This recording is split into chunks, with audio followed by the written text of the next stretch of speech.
Abby! You're excited.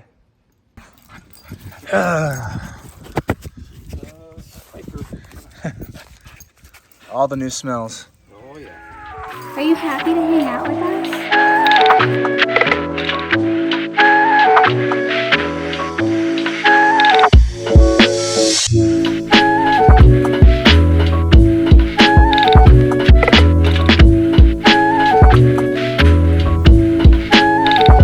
Hello!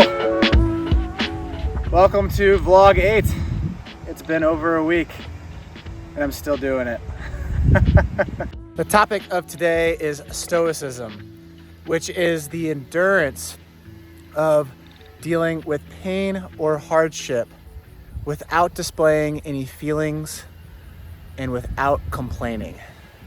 Two ways of taking that. One of those ways is thinking that it's about bottling up your emotions and never letting them out. That is not the case of stoicism. It's actually about trying to know how to manage your emotions, because emotions are a big thing in life, actually a massive thing. You can either self-destruct yourself and destroy everything in your life, or you can build the most amazing cities in the world. And in my opinion, how I take stoicism is that emotional maturity is being able to know when to use your emotions and when to not use your emotions. Prime example is when pressure is added up and you're feeling it and you end up causing a huge commotion. Rather than being able to take a deep breath, calm your nerves down, and then assess the situation. Taking a step back and assessing what's out there. Jocko Willink has a great description on his podcast about when pressure is high, take a step back, assess the situation, be a leader, and understand what's actually happening.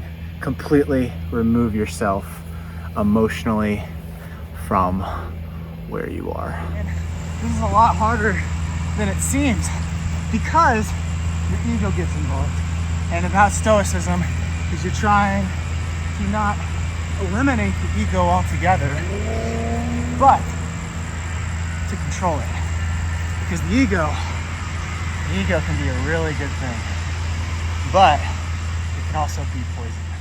I found that interesting in the 10 pages that I read today is that children, they are constantly trying to learn how to control their emotions, learn about their emotions, and it starts when they're first born. When they first come into this world, it's dark, it's damp, it's cold, and they don't know how to control what they're experiencing. So if you've ever experienced where you go up to a kid and you're so excited to see them and they end up crying, it's because they don't know how to adjust from, one, is this person going to hurt me? Two, I'm actually happy to see that face. And three, I'm cold and hungry. I'm not 100% sure, but I think the human brain doesn't fully develop until we're in our mid-20s. So if that's the case, our emotions don't get fully developed until we're in our 20s.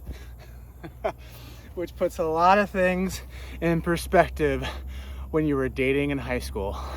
I remember in high school, there were so many meaningless arguments because you had two people, even with friends, you had 3, 4 people that didn't know how to manage their emotions and they're all trying to figure it all out. And then you just end up getting this emotional soup. But that's what life's about, right? Is trying to figure out who you are, trying to mature as a person, and learn a little bit empathy, which is the other topic that this book talked about, which empathy is the glue of any relationship. It really connects us together. Empathy is thrown out a lot, especially on the internet. Just seems like, hey, just be more empathetic. But what does it actually mean? Empathy is when you are able to understand the other person at a deep level. It's not relating to them, but being able to understand and peer into their soul and peer into their emotional state and really have a feeling of what they're going through. Because relating to them is totally different. Example, if you have divorced parents, I can't relate to that. I can't give you advice, but what I can do is I can have that feeling and try to understand what you're going through and just being present. That is empathy, not trying to have this fake of trying to relate to them when you have no business in relating with them because you have no idea what they're going through at a very extreme, deep level. Empathy, in simpler terms, is just being able to comprehend what everything is going on in that person's life. Just comprehending, not trying to relate, not to do anything else, being present. Because then you'll be able to either A, not say anything and be present, which is really what some people really just want. They just want to be in the presence of someone that really understands them. Or B, to understand action. What actions can you take? And boy, oh boy, have I struggled with that. Because men like to provide action when action is sometimes not needed. We're built to fix stuff. I think that goes back to being the hunters, kind of just built inside of us.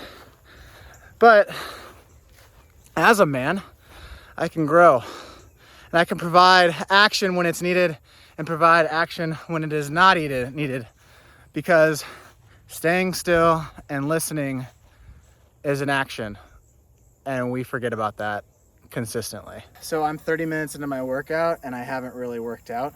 So what I'm gonna do is I'm gonna finish this vlog. I will see you tomorrow. I'm going to go actually do this workout instead of just navigating around this field like completely random and looking really odd, filming myself. But I will see you tomorrow.